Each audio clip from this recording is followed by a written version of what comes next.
इस वीडियो के माध्यम से मैं आज एक बहुत अहम और एक फ्रेश अपडेट शेयर करना चाहता हूं। दिसंबर 2025 में गवर्नमेंट ऑफ इंडिया ने पब्लिक सेफ्टी के लिए एक स्ट्रॉन्ग डिसीजन लिया, जिसमें पूरा वाज़ेह है कि 100 mg से ज़्यादा डोज वाली निमोस्लाइड की तमाम ओरल मेडिसिन पर फ़ौरन पाबंदी लगा दी गई। इसका मतलब ये जो ड्रग है निमोस्लाइड, इसका मैन्युफैक्चर, सेल और डिस्ट्रीब्यूशन बिल्कुल बंद। ये अपडेट बिल्कुल लेटेस्ट है और उस शख्स के लिए ज़रूरी है जो पेन किलर्स यूज़ करता है। निमोस्लाइड एक बहुत कॉमन पेन किलर है। दर्द हो या बुखार हो या सूजन हो, इन चीज़ों के लिए लोग रोज़ाना इस्तेमाल करते रहते हैं। ये ओपीडी लेवल पर भी इसका बहुत ज़्यादा यूज़ रहा है। निमोस्लाइड से जल्दी रिलीफ मिलने की वजह से लोग अक्सर डोज का ख्याल नहीं रखते थे और यही से प्रॉब्लम का आगाज़ हुआ, यही से प्रॉब्लम शुरू हुई। खतरे की अगर बात करें तो सबसे ज़्यादा खतरा जो निमोस्लाइड से होता है वो हमारे लिवर पे होता है। रिपोर्ट्स और स्टडीज़ ने ये चीज़ बिल्कुल वाज़े कर दी है कि हाई डोज निमोस्लाइड लिवर को सीरियस नुकसान पहुंचाता है।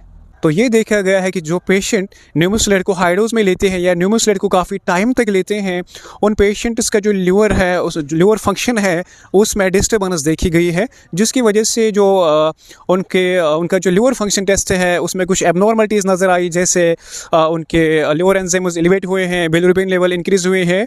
तो फाइनली हॉस्पिटल एडमिशन इस वजह से बढ़ते गए हैं। ओपीडीज़ इस वजह से ज़्यादा एडमिशन आने लगे हैं, लिवर केसेस वाले एडमिशन्स, ठीक है। और कुछ केसेस में अक्यूट लिवर फेलियर तक भी रिपोर्ट हुआ और ये नुकसान धीरे धीरे होता है और अक्सर बिना वार्निंग के।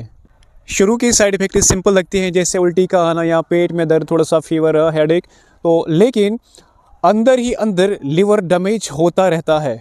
तो एक स्टेज आती है जब ये सिम्टम्स सामने आते हैं, लेकिन तब काफ़ी ज़्यादा नुकसान हो चुका होता है लिवर को।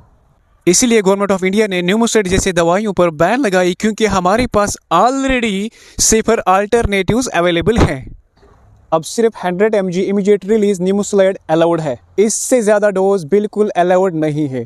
मेरी आखिरी मैसेज यही रहेगी कि पेन किलर्स कभी कैजुअली मत लीजिए, डोज हमेशा चेक कीजिए। अगर आप मेडिकल स्टूडेंट हैं तो पेशेंट को ज़रूर समझाइए कि दर्द का इलाज ज़रूरी है, लेकिन सेफ्टी उससे भी ज़्यादा ज़रूरी है। अपडेटेड रहिए, महफूज रहिए।